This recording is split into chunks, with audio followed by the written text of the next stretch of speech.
स्वाभिमानी बूढ़ा। एक दिलचस्प कहानी। वो देखो देखने में ही गुंडा लगता है, कपड़ों को देखकर ही लगता है गवार होगा, उसकी भाषा तो देखो मुनहफट होगा। ऐसे ही हम लोग या हमारे आसपास के लोग दूसरे लोगों के प्रति पहली बार में ही कोई राय बना लेते हैं। आज की कहानी आपको इसी बुरी आदत से दूर रहने की सीख देगी।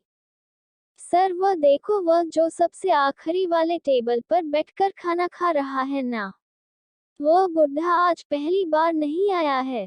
वह इससे पहले भी 2 बार अपने होटल में खाना खाकर जा चुका है, लेकिन उसने अब तक अपने उधार के पैसे नहीं चुकाए हैं और आज फिर आ गया है खाना खाने।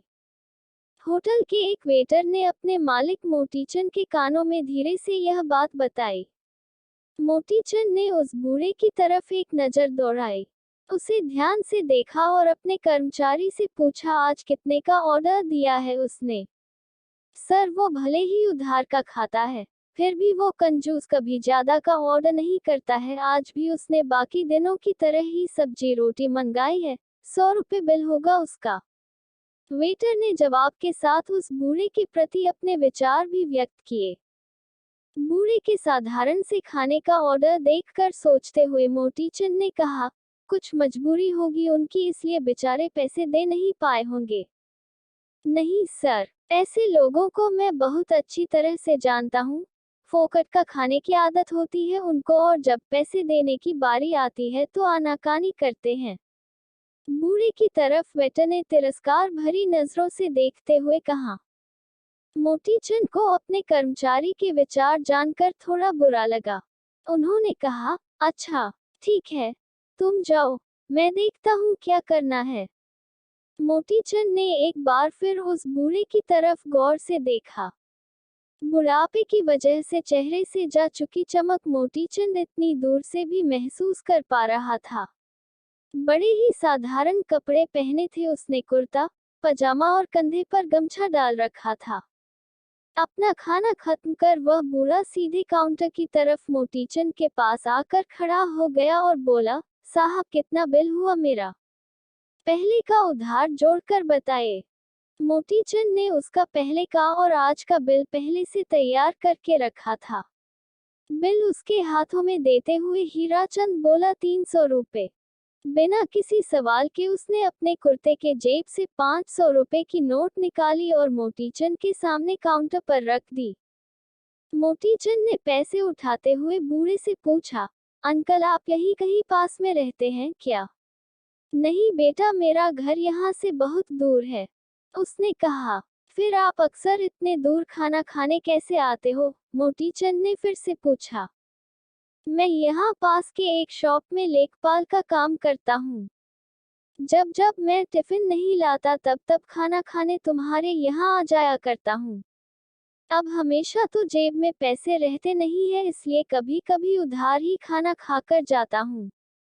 लेकिन आज मेरा पगार हुआ है, इसलिए आज मैं जानबूझकर यहाँ आया हूँ। सोचा खाना भी खा लूंगा और पहले की उधारी भी चुका दूंगा। थोड़ा सा हंसते हुए बूढ़े ने कहा। बूढ़े की उम्र देखकर हीराचंद अपने आप को एक और सवाल पूछने से रोक नहीं पाया, आपका परिवार नहीं है क्या? बूढ़ा बोला है ना बेटा, बहू पोता पोती सब है और कई सारे रिश्तेदार भी, लेकिन जब तक मेरे हाथ पांव सलामत है, मुझे यह पसंद नहीं कि मैं बिना कुछ किए रोटी खाऊं। हाँ, शरीर में पहले जैसी ताकत नहीं रही अब, पहले जितनी मेहनत नहीं कर पाता हूँ, इसलिए लेखपाल का काम करता हूँ। बूढ़े आदमी की ईमानदारी और इतना कठिन परिश्रम देखकर एक बार तो मोतीचंद के मन में ख्याल आया कि उससे खाने के पैसे ना लिए जाए, लेकिन उसके साथ हुई इस 2 मिनट की बातचीत में मोतीचंद यह तो जान गया था कि वह बुजुर्ग कितना स्वाभिमानी है। उसके स्वाभिमान को ठेस ना पहुंचे, यह सोचकर हीराचंद ने 300 रुपए काटकर 200 का नोट निकालकर उसकी तरफ बढ़ाया। बूढ़े ने होटल में इधर उधर देखा और उसी जो कुछ देर पहले उसकी शिकायत मोतीचंद से कर रहा था, वेटर की तरफ इशारा करते हुए हीराचंद से बोला, यह 200 रुपए टिप के तौर पर उस वेटर को दे देना, क्योंकि उसने हर बार बहुत प्यार से और अपनेपन से मेरी सेवा की है, मुझे खाना परोसा है। इतना बोलकर वो वहां से चला गया। 200 रुपए हाथों में लिए मोतीचंद अपने कर्मचारी के उस बूढ़े के प्रति दृष्टिकोण और उस बूढ़े आदमी के उस कर्मचारी द्वारा दिए गए खाने के प्रति प्यार और आदर देखकर अचंभित हो गया। उसके पास बोलने के लिए कुछ भी नहीं था। आप अमीर है या गरीब, आपके पास जो पैसा है वह कभी भी यह तय नहीं करता हमारा दूसरे लोगों के तरफ कैसा दृष्टिकोण है या हमारे विचार कैसे हैं। यही हमें गरीब या अमीर, अच्छा या बुरा बनाते हैं। आशा करती हूँ कि यह कहानी आप लोगों को पसंद आई होगी। पसंद आई है तो कमेंट में जरूर बताएं। चैनल पर नए हैं तो चैनल को लाइक, शेयर, सब्सक्राइब करना ना भूलें।